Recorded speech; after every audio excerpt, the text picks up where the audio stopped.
Let's take the mic. Good. Yeah, then welcome to day 2. We hope you had a good sleep after so much input yesterday.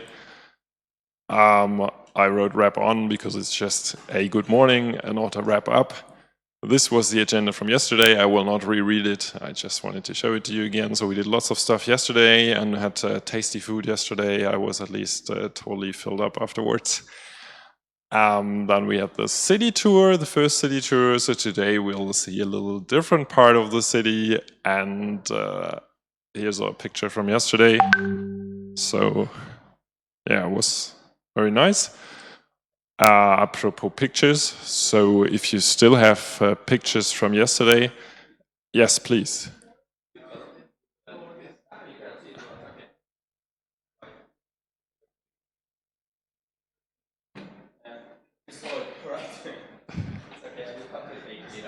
Okay. Yeah. Okay, yeah, so this was yesterday in the Hofgarten. And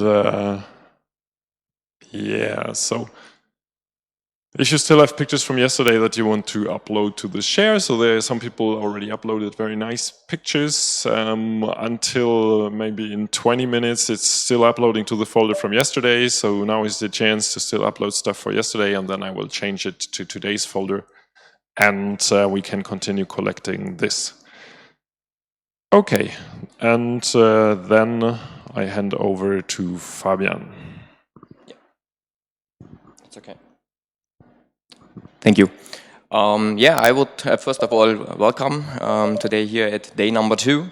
I would like to wrap up a little bit on the introduction pitch yesterday because there were some questions afterwards.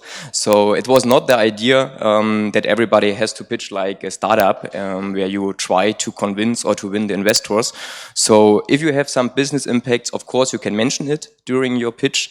But still, if you have not, then please concentrate on your challenge, on your solutions, and the how and what. And of course, you are invited to use the pitch canvas.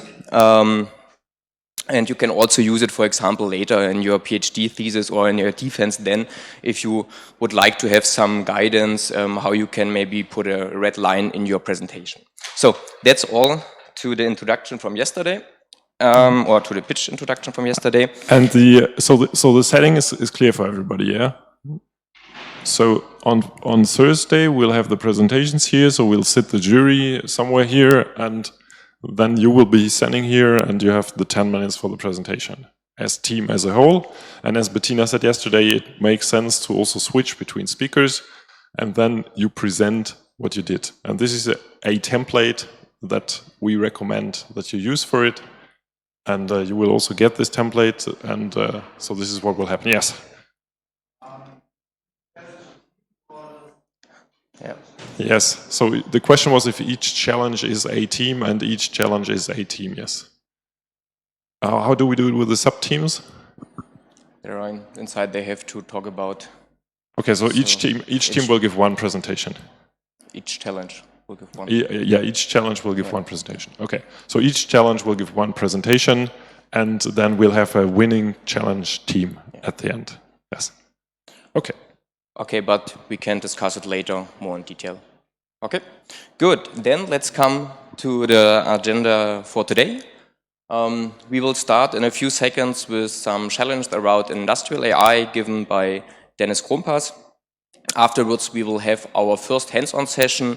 It's an introduction to machine learning tools given by Lars Wüstrich and Christian Lüben from the Technical University of Munich. And then after lunch, the next industrial insights here in the area of IoT and AI at the industry given by Ingo Thon.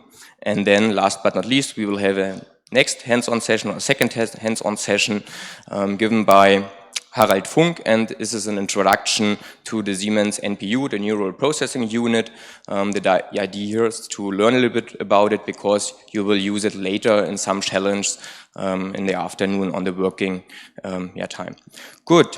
Then at 6 o'clock we will start with our city tour, and of course today we don't have to miss the group photo.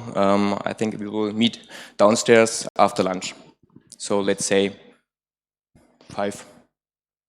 Yeah, so today for the for the lunch. Yeah, Katharina asked me to, so there's a list going around, and so the idea was that Katharina also sent you an email beforehand to fill out what you prefer to eat.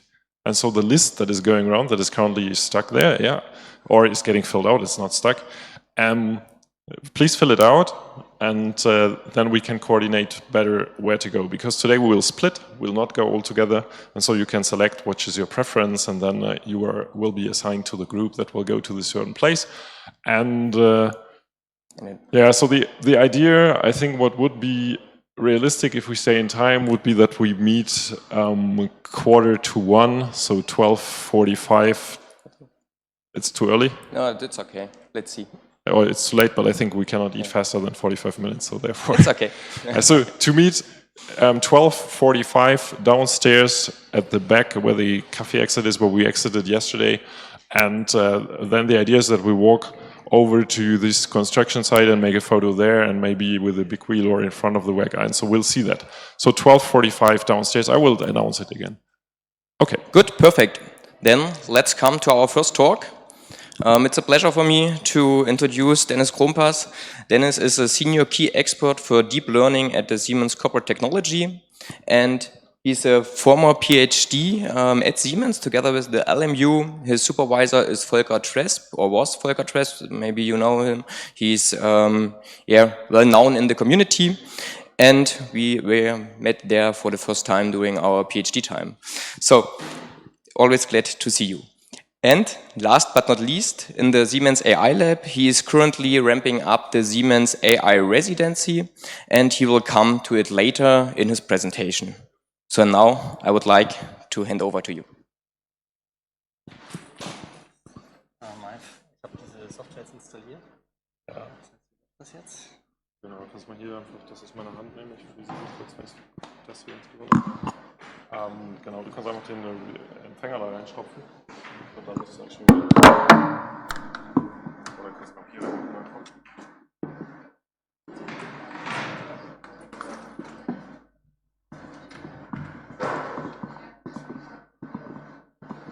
Fertig schon.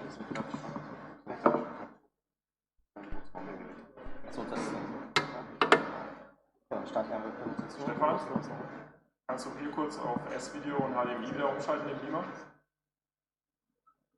Nee, mit der Fernbedienung einfach Input Source wechseln und wieder zurückwechseln. Dann geht er an.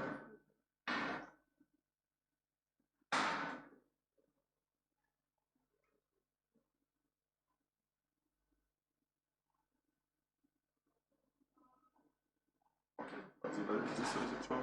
Ja. Pass mal auf, wenn das Ding geht.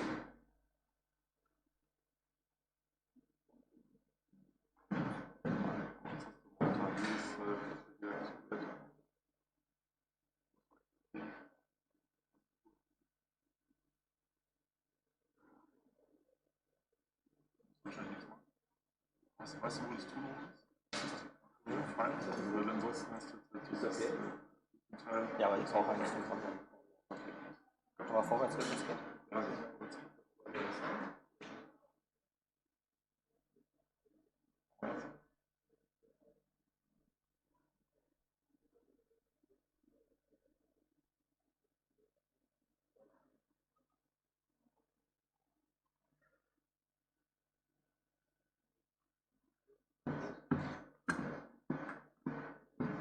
Muss ich diese Software schon am Start? Nee, das Keyboard nicht akzeptiert.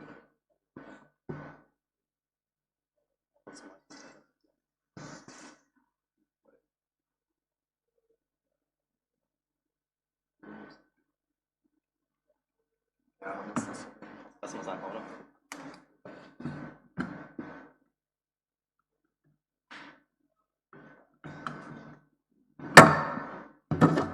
Mikro on, oder?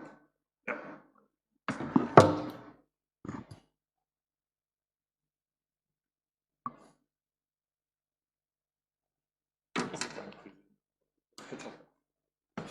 Okay. Also, das ist der normale. Ja, wir müssen noch so ranmachen. Super, aber. Was sind Tricks, die besten Fragen sind? Jo.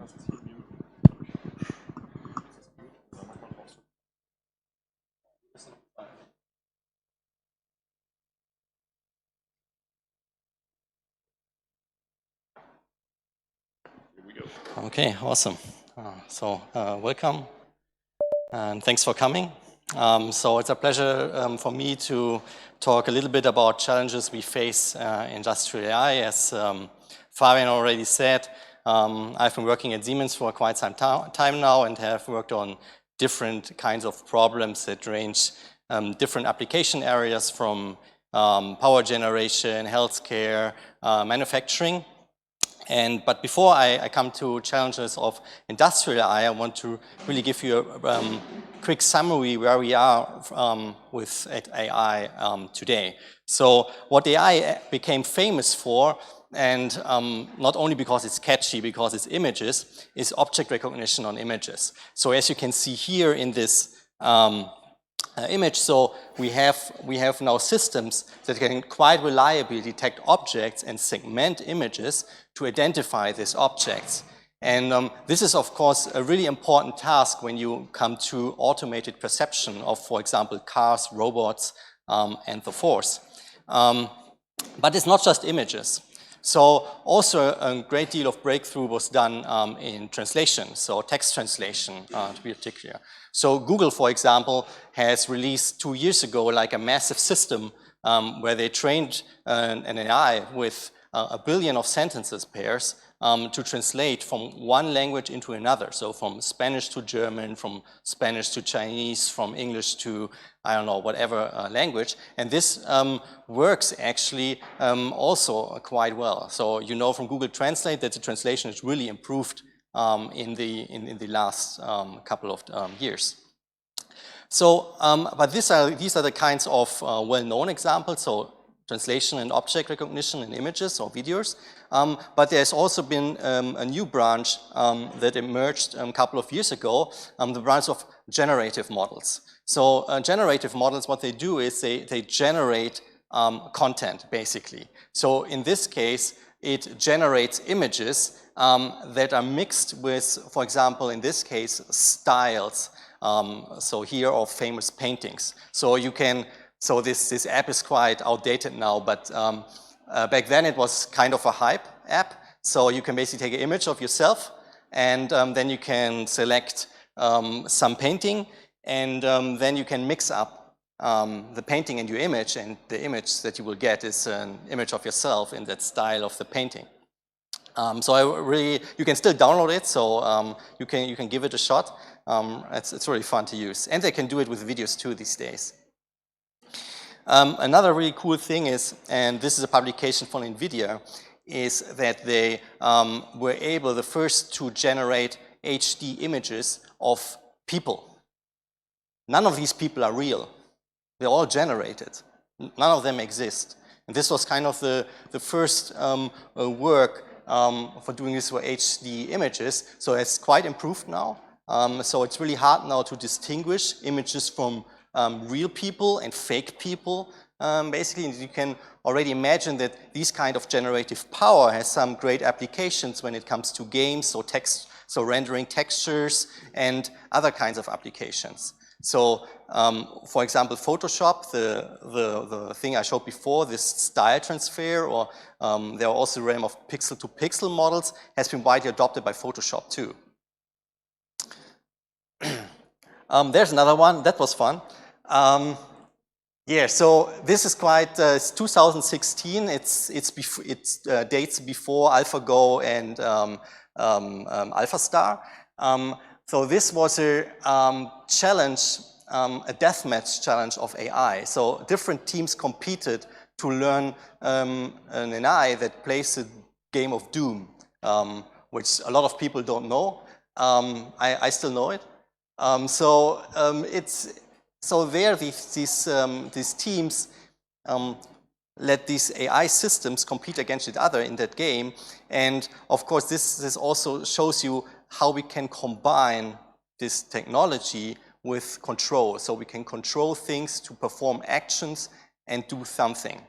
So you might wonder,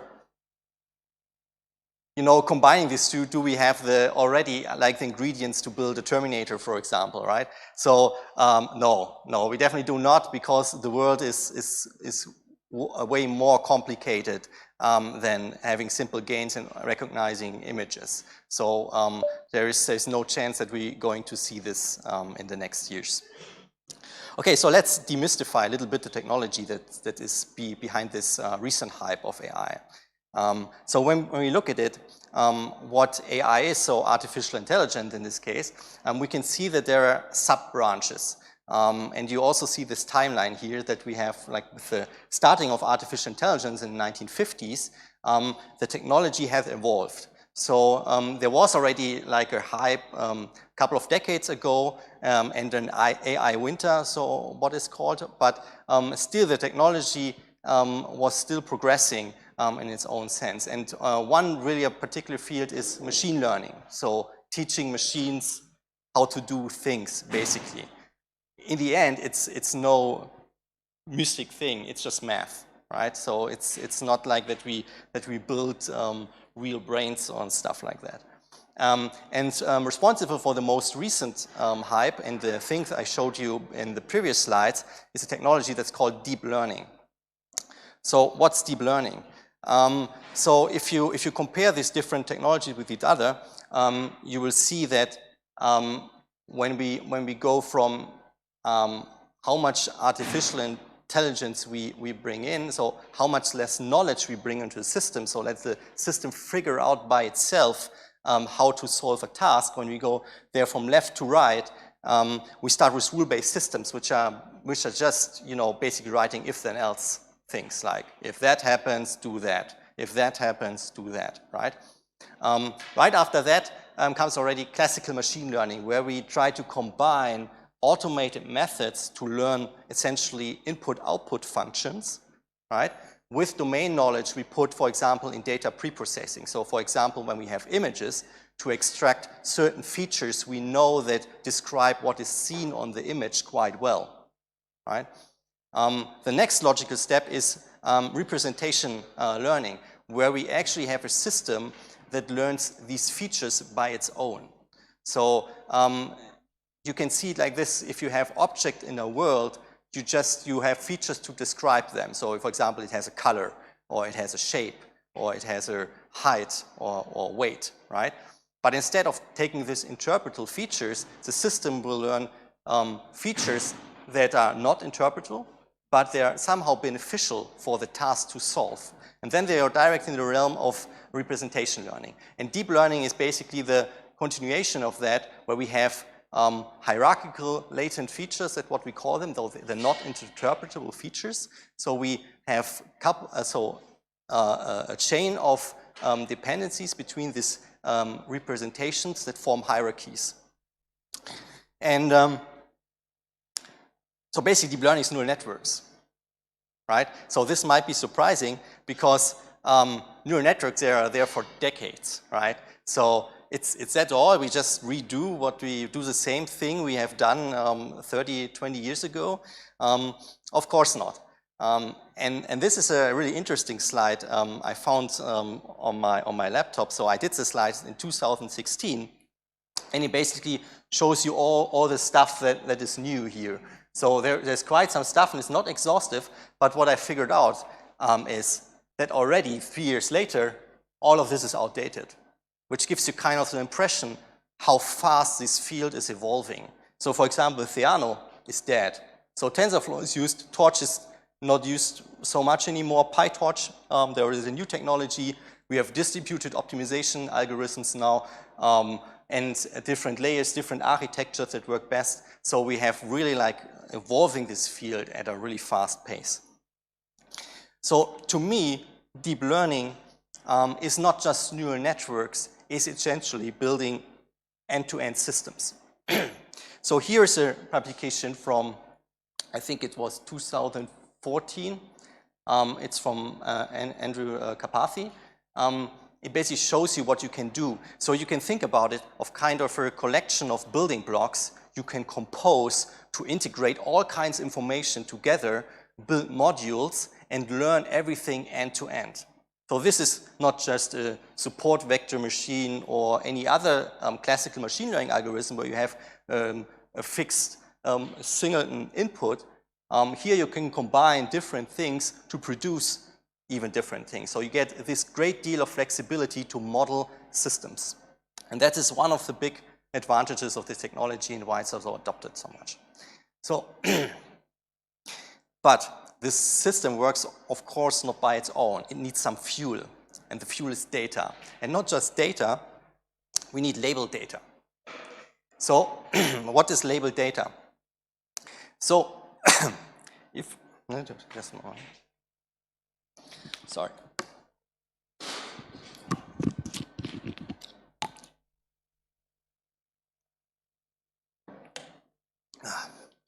Okay. So, so if you take an image of a dog, for example, you can, if you were data, you have just images of dogs, but in addition to the image, you have also the label that you see a dog. So that's what we call labeled data. So you not just have the data, you have also some annotation that shows you what is, for example, on the image, or you have a text in German, how to translate it in English. So you need this kind of examples, having, for example, an image of a dog and a label to have a system, the input-output system, to learn this kind of relationship. And for deep learning, you need massive amounts of it, millions, right, to make these systems work. So this all sounds great. You just need data. Okay, you need to label it, and then you're good to go, and you can learn the systems and build your next product, application, whatsoever. But there are, of course, some disadvantages that come with this technology.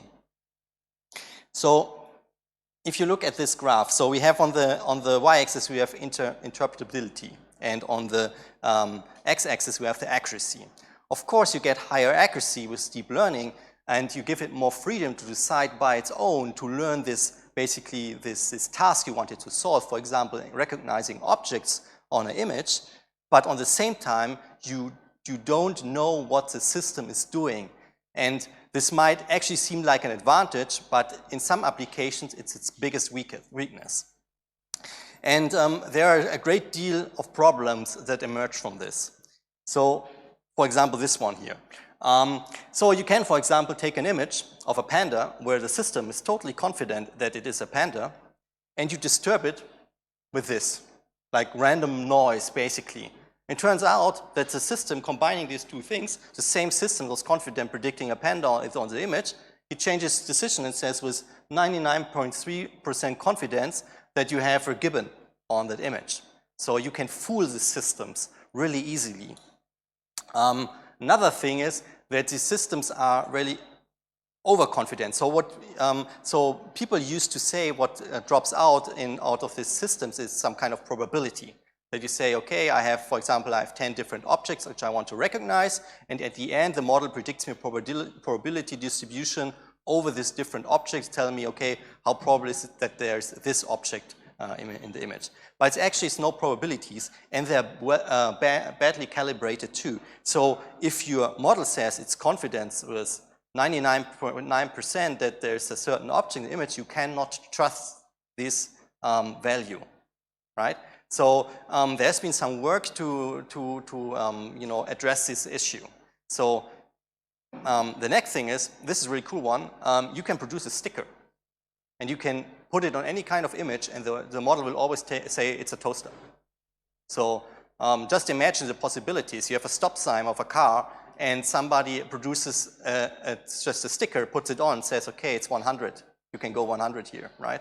So, so there are a lot of implications, and the problem is, since we don't know how the model is taking the input to derive its decision, or it's really difficult to figure out, this brings some really challenging problems.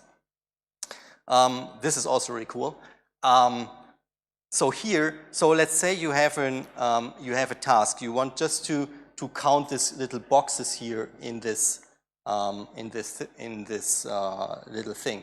So you can basically inject things into that image that you can reprogram the neural network to do something else.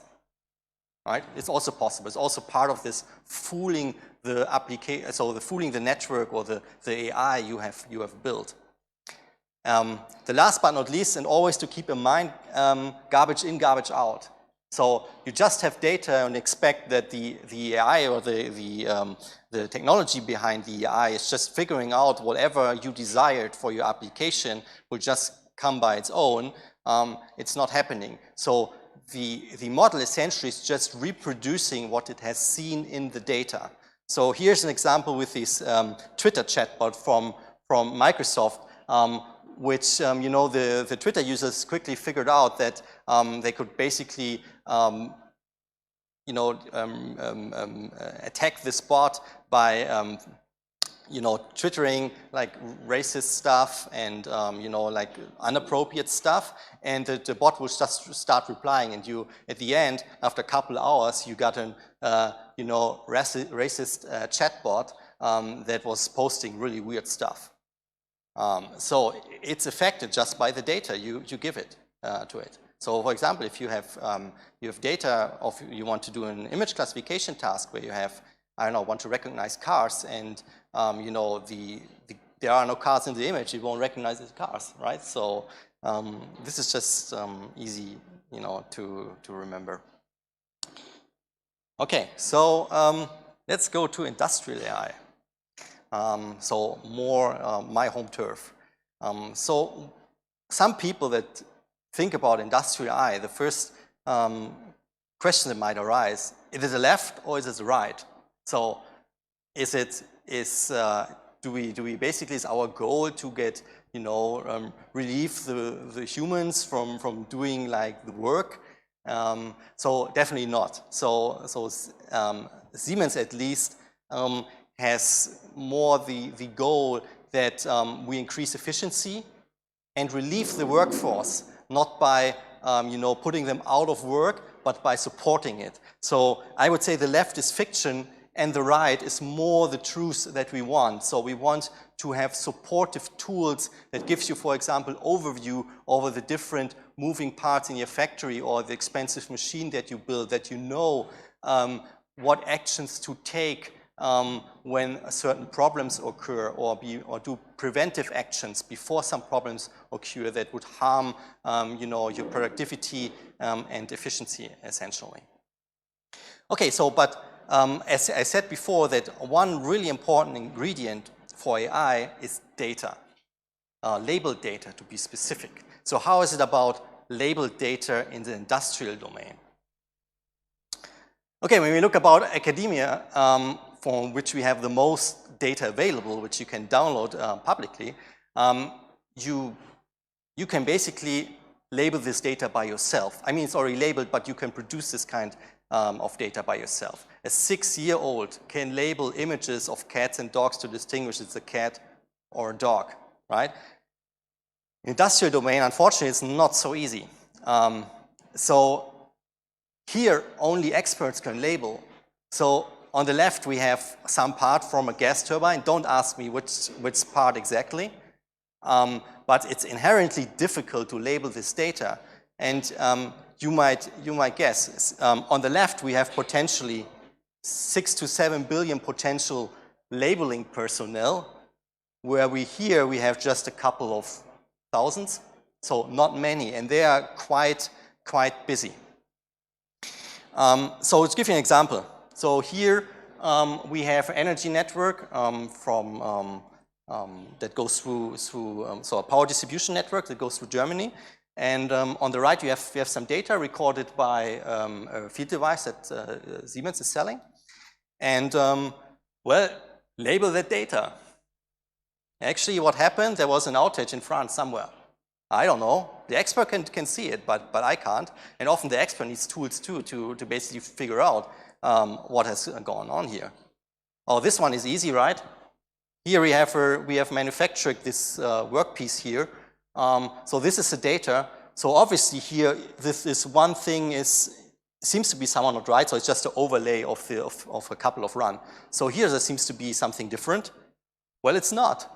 It's normal variations. The expert knows this, but if you would just take off-the-shelf anomaly detection, it will fail, right? It doesn't work.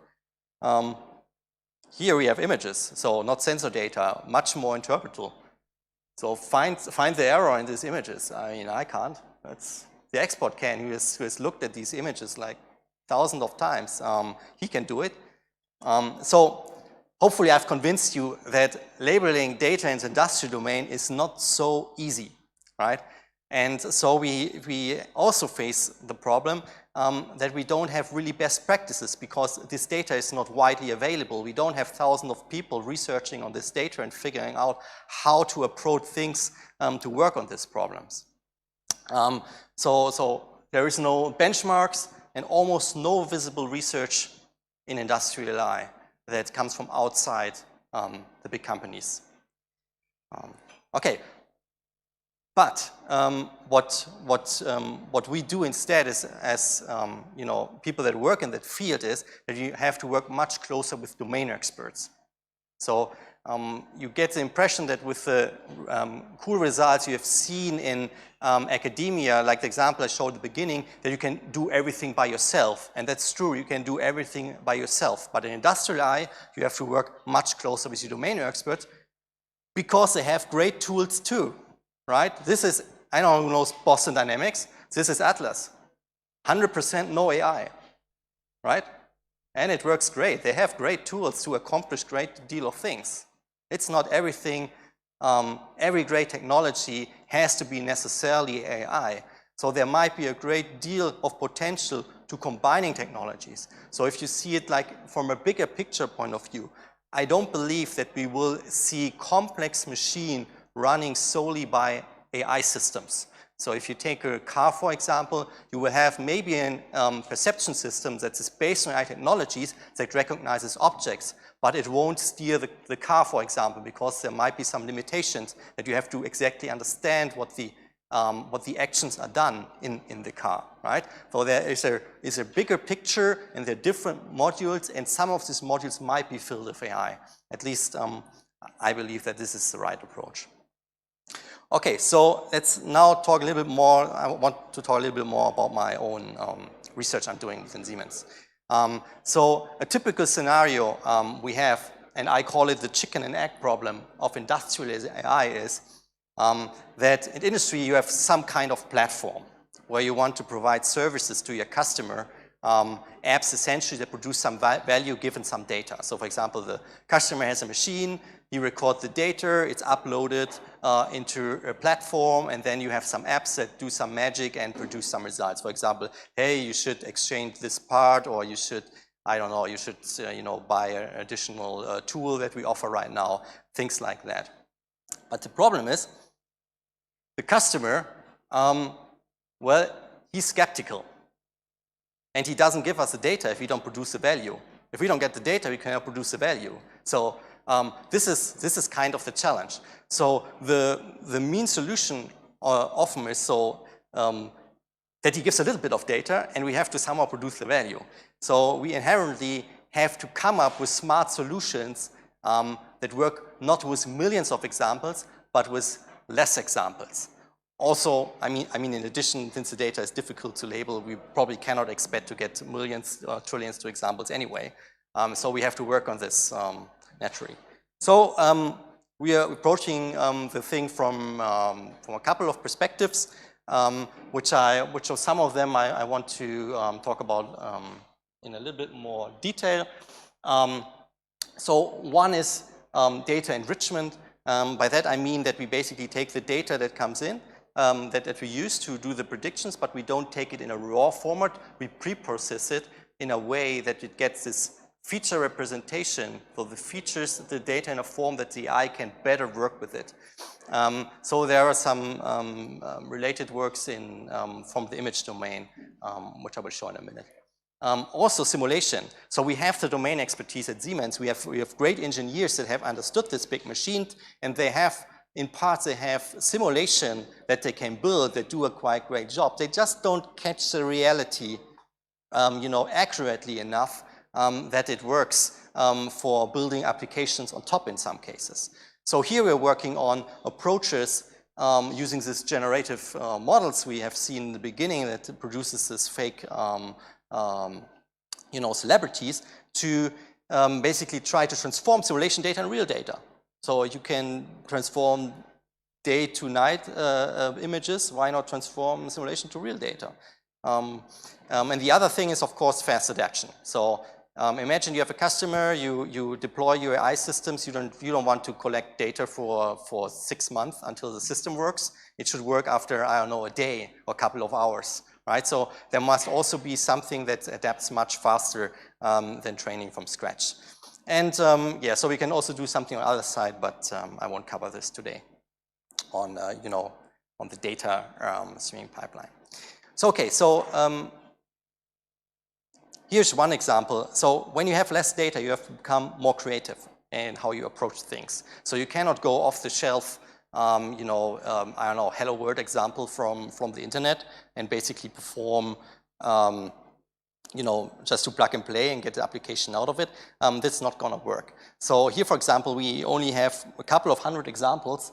And and here I used an approach that's called metric learning to blow up basically the data set, get more of the data set, found a related task I can solve, and compared to supervised learning. So here I have an unsupervised approach where I have no supervision during learning, and here I have the metric learning approach, and believe me, these are like exactly it's exactly what I want to see, this kind of clustering, in this case of short circuits and other outages in a power distribution network.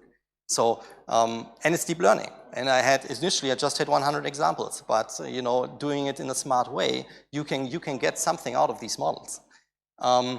Another thing that's always a good idea in that field, I said, or we work closely with domain experts, is to incorporate domain knowledge. So this is more like the classical approach where you say, okay, I have some data, and then you put your domain knowledge in pre-processing, saying, okay, how can I, you know, get the, you know, denoise the data? What did you do, like in the past to build the application you built? Use that knowledge. It's not forbidden to use it. Not saying like take AI and you know, we just throw the crap data in there and wait something magic happens. If you have some tools and there are smart people that use these tools, they will help you to improve. And in the end, you will get a better result.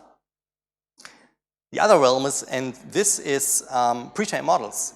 So we don't have any pre-trained models in the industrial domain. My question is why? Why we don't have that? So the real big deal about pre-trained models is, so for example, for the image domain, we have pre-trained models that are trained on ImageNet, for example.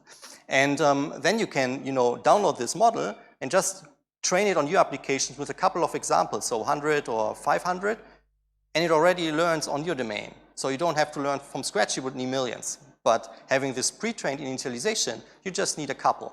So if you have access to pre-trained models, it should be your first shot to do. And yeah, so here we are working on producing these pre-trained models for the sensor domain. And then we are direct in the realm of transfer learning, which is kind of my main focus currently, where you have different, you know, applications that you can, or different approaches you can take with these pre-trained models. But your assumption is always that when your model trains the data it needs, it will learn faster. So it starts earlier to learn something and eventually also produces a better result at the end. And of course, there are different ways to use a pre-trained model, but these are the details. Which brings me to kind of a cool work from a student of mine, so Tommy. So he tried to build a pre-trained model for sensor data, so he did it on public data sets, but currently working on transferring this on industrial data, sensor data. And so he built, so he used a ResNet architecture, and which was known to work well on sensor data, and we basically implemented a multitask learning approach, so we learn on multiple tasks at the same time to get kind of a feature extractor that extracts good features that has beneficial for multiple tasks. And the idea is that if it works for many tasks, it should also work for the next tasks, right? And here's an example of the results, and we see exactly what we wanted to see. So here is basically learning from scratch. These are the number of training examples that we use. So here I think it's just 20 or so, and up here it's I think 100,000 or something. And you can see that, so here on top is basically the pre-trained model we have learned on other data sets, pre-trained. And here what you can see here is that it starts earlier, exactly what you want to see. And you know, the other model catch up essentially, but it doesn't matter, but because we assume in real life that we won't never see this much of data to train the model. So we assume that we're more in this realm, and here the pre-training really paid off, right? Yeah. Next thing is fast adaption. Also really nice work from a student of mine is future class imbalanced learning. So one big deal is that industrial data or real data in general, you don't have this nicely balanced data set. By that I mean that, let's say you have an image classification task where you want to recognize 10 different objects. Then we talk about balance if you have training examples of the same amount for each of these 10 classes. So let's say 100 of dogs, 100 cats, 100 and so forth and so on. In an industrial setting or in any real life data sets, it's normally not the case. Things you want to observe, you're interested in, occur rarely. For example, if you have screening of patients, you know, diseases occur rarely, right? If you have some deficiencies in your production, they occur rarely because otherwise the production wouldn't be in place. It would just produce scrap all the time, right? This is one problem, and we have a small amount of data. And there is a really cool thing that's called meta-learning, which basically is a sub-algorithm that you learn that teaches the neural network how to learn, right? Sounds confusing, but you're actually learning a system that tries to prepare from the learning perspective the actual system you want to train for the task you face. And here we trained a system to pre-train it in a way that it knows, okay, the next task I will face will be a highly imbalanced task where I don't have much data. And then it's already pre-trained for this scenario and it is optimized exactly for this scenario. And it works remarkably well. So here we have, so here in this plot you can basically see we have the multitask learning, so just learning from scratch on multiple tasks and doing the transfer, training from scratch, and we have balanced data sets, so the 50 here, you know, they are roughly the same. But as soon as we become more imbalanced, like 100, having no actual image or example of what you actually want to detect on your data set that you want, of course, these traditional approaches completely fail, where these meta-learning approaches, they still keep their high performance. So having, for example, doing anomaly detection, doing a target task, have not have data for a single anomaly. The system is still able to detect anomalies on this new application. Okay, so I won't have time for that, so I will skip that. And we'll come to a really cool thing, which is the Siemens AI Lab Residency program. So first of all, I probably have to explain what the Siemens AI Lab is. So the Siemens AI Lab is at the heart of Munich, at the Viktualienmarkt. So we are in the Mindspace there. And the Siemens AI Lab is basically our co-creation platform. So what we have observed also do how the things are in industrial AI, that you know, there is no visible research and progress outside of the big companies. We have observed that we have a scalability issue. Right? There are a lot of low-hanging fruits or things we don't try out because we don't know about them, and we don't have like the framework for just prototyping really quickly. So in this case, a week. Just trying things out and see if it works, and if it works, we continue. And if not, we leave it and start with the next. So instead of having like long project that lasts for a year or 2 years, like really focused research efforts, we try to you know, have a different channel where we can explore much faster. In addition, we also do what we call orientation. It's kind of education, because people that don't know how AI works or what the technology has for opportunities, they cannot you know, come up with idea how to use the technology in their field. On the other hand, the AI expert doesn't know the domain and doesn't know how to, you know, figure out what could be a good application of AI in that field. So we try here to close this gap do a little bit of education, and connect experts and domain experts essentially to figure out, okay, this could be really like a good use case which we could try, you know, to prototype. And then they go into acceleration and try it out and try this.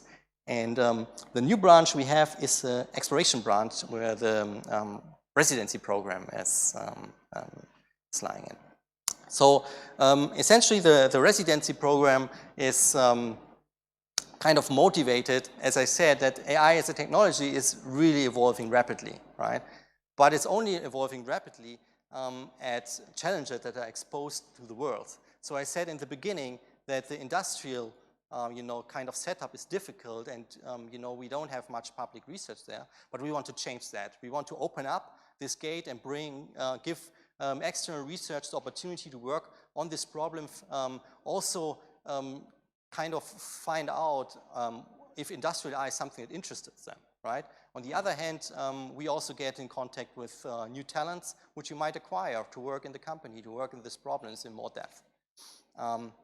So what we offer is that we give any researcher that's a chance. So this includes people that do their PhD or postdocs to gain real-world experience, work on real-world data, on real problems essentially that fall in this industrial domain section, and essentially produce the impact. Because what we're going to do, you won't not just do research and then write your paper and leave.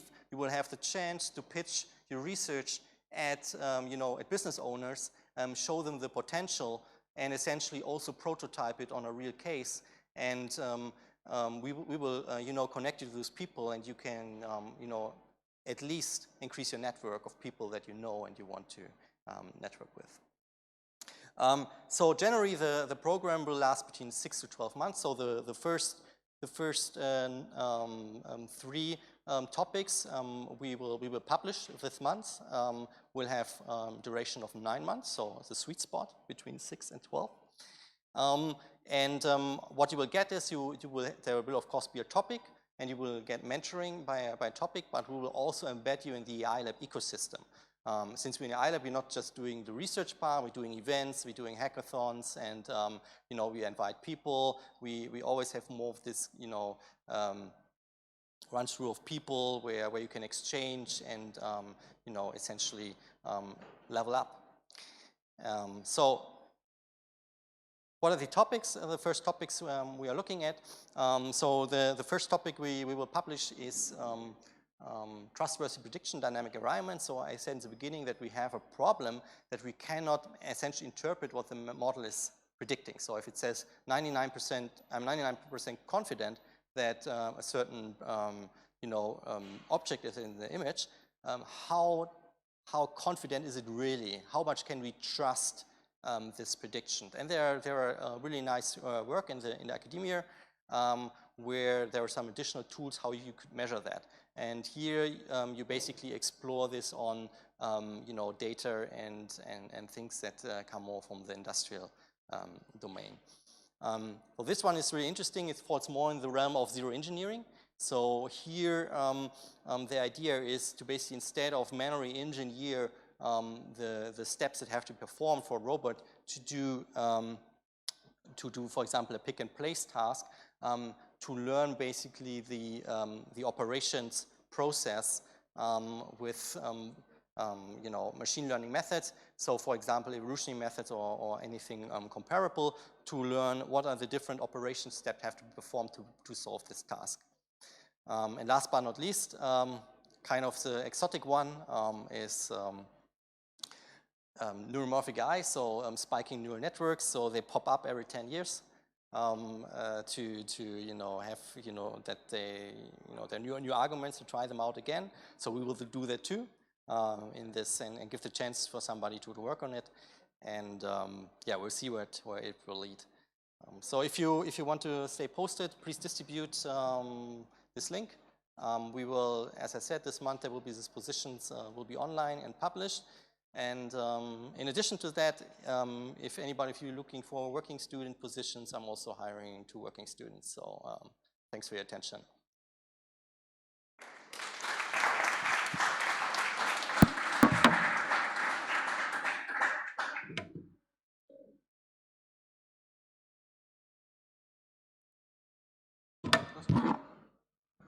Thank you. Are there some questions? Yeah, that is the first one. Wait a second.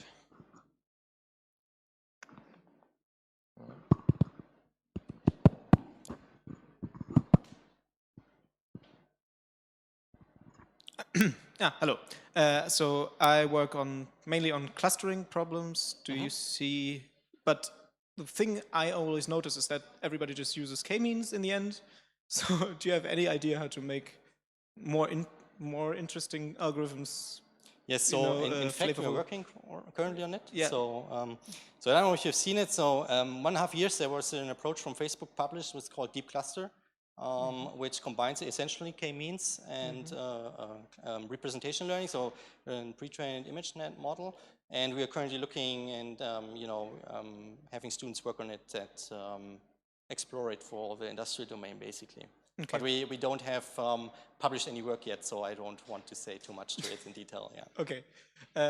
And the other question was just a more philosophical one. So you had the data poisoning thing where people use fake data to mislead the AI. What do you think, what can win in the end? So is there perfect AI that can confuse it, that will not get confused, or is there always a way to confuse something? So it's a difficult question. I mean, there are different ways to attack these systems, right? So there are so-called black box and white box attacks. So white box essentially meaning you have access to the model. Black box meaning you don't have access to the model. So for example, you have a model that's behind an API which you just can query, right? These attacks are much harder, but still these systems can be corrupted, and it's a problem. And there's like a huge, it's like a branch of itself that tries to tackle these issues. I don't know who's going to win, but since it's a the guys who are attacking are always in the active role, and the other ones are more in the passive role. As it is in the systems, I think the guys who in the active role are always one step ahead. But essentially, I mean, what a lot of people, so essentially the key experts, I would say, in the world agree on that the way humans are learning, no matter what task, is not the way we do it today. So if we are really aiming for this full generalization of on different tasks, we have to probably come up with a different approach anyhow.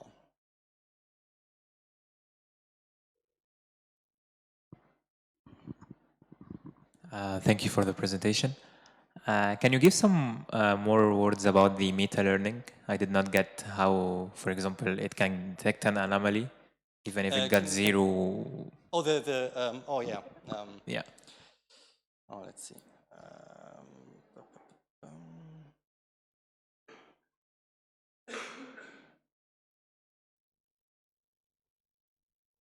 This one, right? Yeah. So it was this one, right? Yeah. So what do you want to know? Yeah, just like an intuition of how it works, or how it like does better than the, let's say, classical approach. Okay, to understand this, you have, the only thing you have to understand, so this algorithm is not complicated. It's a published one, it's from OpenAI. We just adapted it, and we will publish that work in the next weeks. So that we did.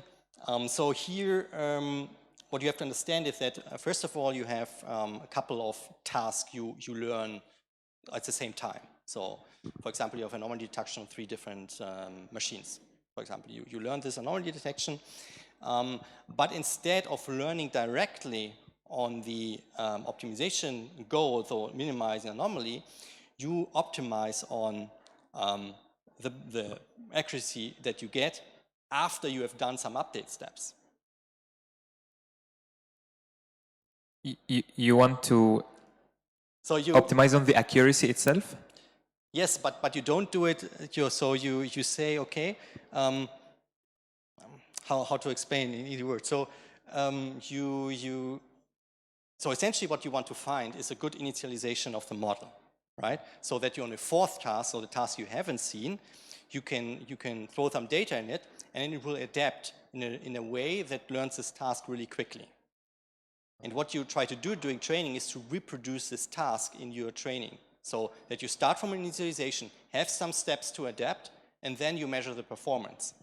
That's how you train it. So you're not training directly, like directly measure the accuracy and saying, okay, this is how I have to adapt the model to learn this approach.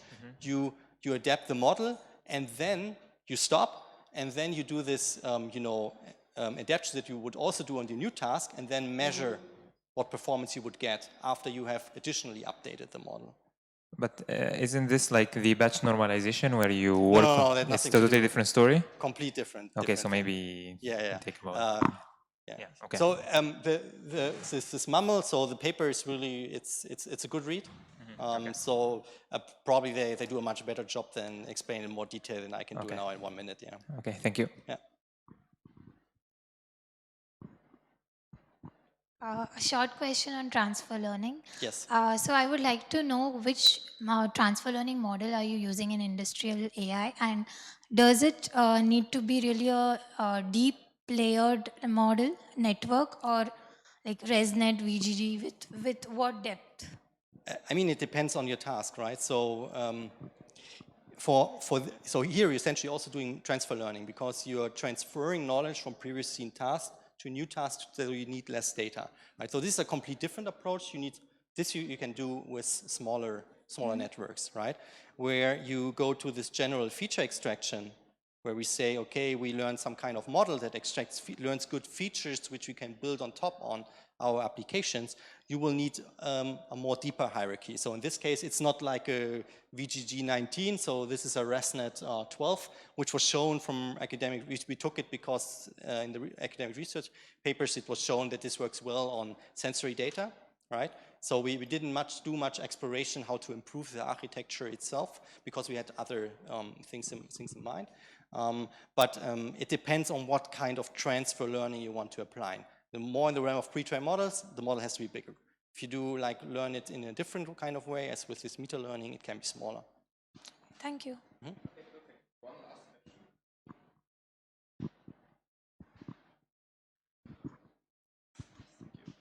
Yeah, thank you for your talk. And I think that AI is quite exciting, but also quite scary.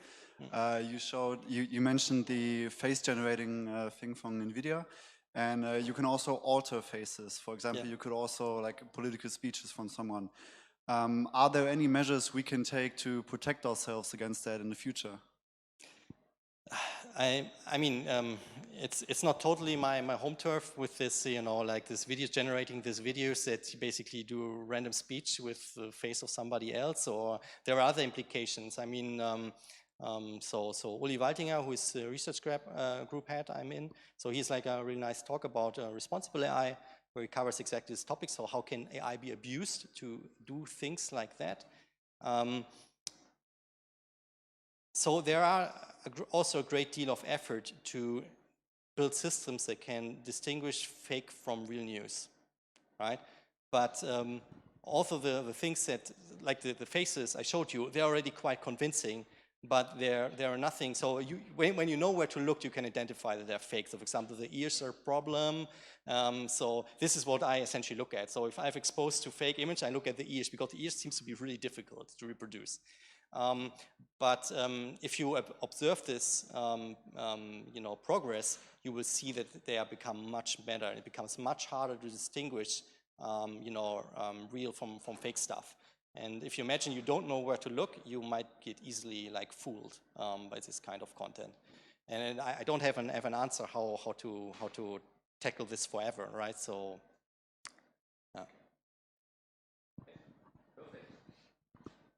So thanks a lot again. And now we will have a short break, I think 20 minutes, and then we can start.